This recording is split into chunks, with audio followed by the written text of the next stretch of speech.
Hi there, boys and girls. Today we're going to be reading a story titled Sophie and the Perfect Poem. She's a character in our 7 Habits of Happy Kids. The book is written by Sean Covey and illustrated by Stacy Curtis.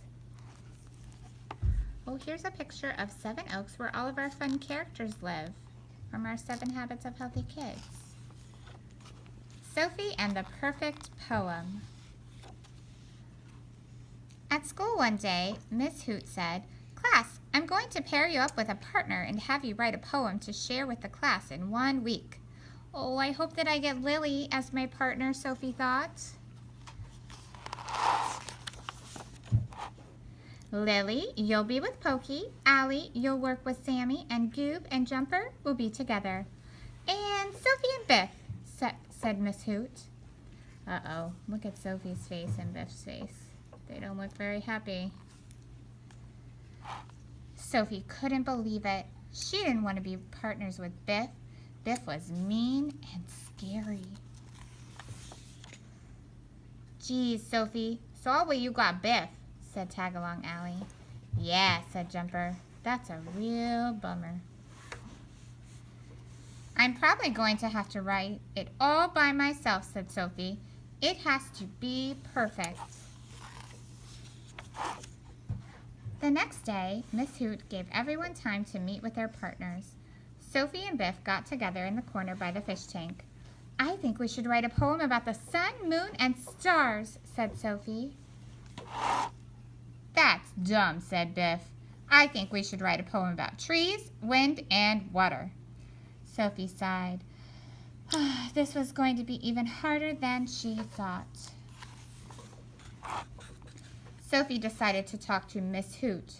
"Can I please get a different partner? Biff isn't very nice, and he doesn't have any respectable ideas."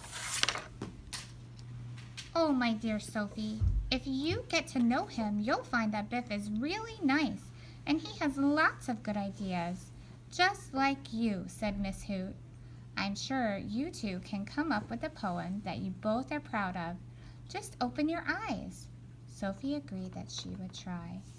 Oh, look, I like what this says over here. It says, "Never say I will do it tomorrow." That reminds me of another one of our 7 habits of putting first things first. So Biff and Sophie started working on their poem.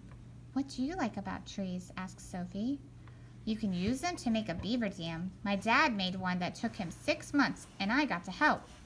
"That's cool," said Sophie.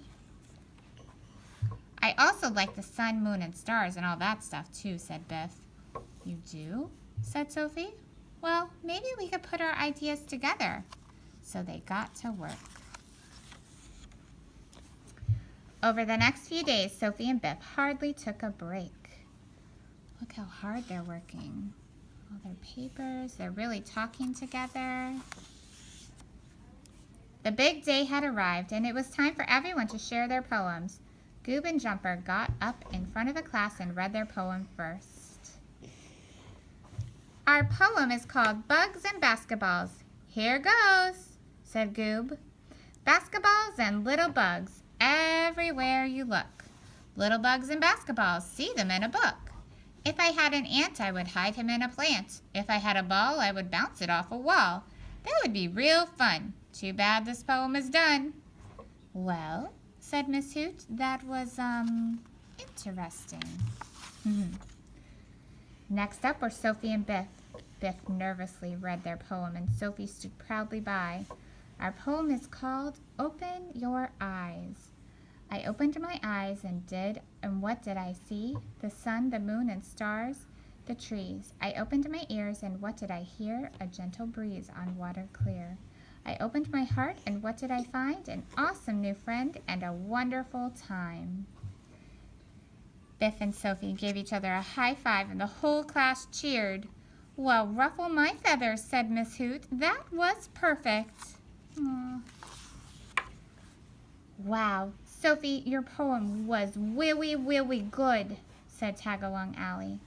I guess Biff wasn't so bad, huh?" "Hey, everyone, let's play some soccer," Jumper called. "Great," Sophie said. "Biff, are you coming?" Aw. So at the end of the story, boys and girls, it sounds like they came to a very good compromise.